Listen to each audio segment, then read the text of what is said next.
তিন নম্বর প্রশ্ন বলছেন, আসসালামু আলাইকুম শেখ। ওয়ালাইকুম আসসালাম রহমতুল্লাহ। আমার প্রশ্ন হলো, আমার বাবা জীবিত অথবা মৃত হলে আমার সৎ ভাই বোনদের কোনো দায়িত্ব কি আমাকে পালন করতে হবে?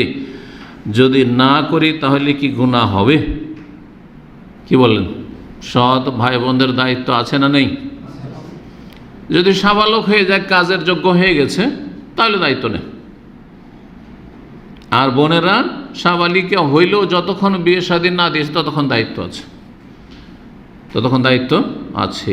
আপন ভাই বোন হোক অথবা সৎ ভাই বোন হোক, বৈমাতৃয় হোক বৈপিতৃয় হোক। কি বোঝা গেছে? তিন রকম ভাই: আপন ভাই, বাপ মা দুটোতে শরীক, বৈমাতৃয় ভাই বোন, সৎ ভাই বোন, অথবা বৈপিতৃয় বাপ দুটো। সবগুলি ভাই বোন, সবগুলি হচ্ছে ভাই বোন। তাদের দেখাশোনার আপনার চাইতে কাছের কেউ যদি না থাকে তো আপনারও ফরজ, ফরমাল রাখতে হবে। আপনার আব্বার ফরজ, কিন্তু আপনার আব্বা অভাবী, তাহলে আপনার উপর ফরজ তখন আসবে। কিন্তু আপনার আব্বাই যদি সচ্ছলার তিনি চালিয়ে নেন, তাহলে তখন আপনার ফরজ নয়। সৎ ভাই বোনদের দেখাশোনা করা হচ্ছে ফরজ। দলিল কোরআন কারীমের যে একটি আয়াত আলোচনায় বললাম, সূরা বাকারা আয়াত নম্বর 233, ওতে আরেকটা অংশ আছে।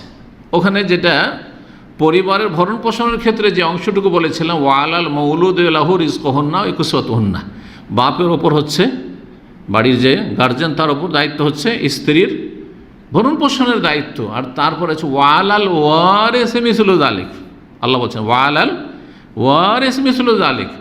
আর যে ওয়ারেস উত্তরাধিকারী হবে, ভাগ পাবেন আশা করা যায়, যার কাছ থেকে ভাগ পাবেন আগামীতে কোনো দিন শরীয়তের দৃষ্টিতে, আর তারা এখন স্বাবলম্বী হয়নি, আয় উপার্জনের যোগ্য হয়নি, অথবা তারা মেয়ে, সুতরাং তাদের ভরণ পোষণের দায়িত্ব আপনার উপর।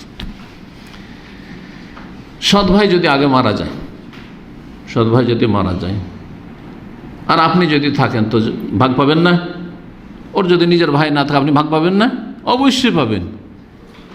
সুতরাং আপনি ওয়ারিস, শরীয়তের দৃষ্টিতে কি আপনি ওয়ারিস। আল্লাহ বলছেন ওয়ালাল ওয়ারিসি মিসলু যালিক, ওয়ারিসের ওপর অনুরূপ দায়িত্ব রয়েছে। যেমন ওই বাপের ওপর দায়িত্ব রয়েছে যে তার স্ত্রীর খরচ দিবে, ঠিক তেমনই ওয়ারিসের ওপর দায়িত্ব রয়েছে। জি।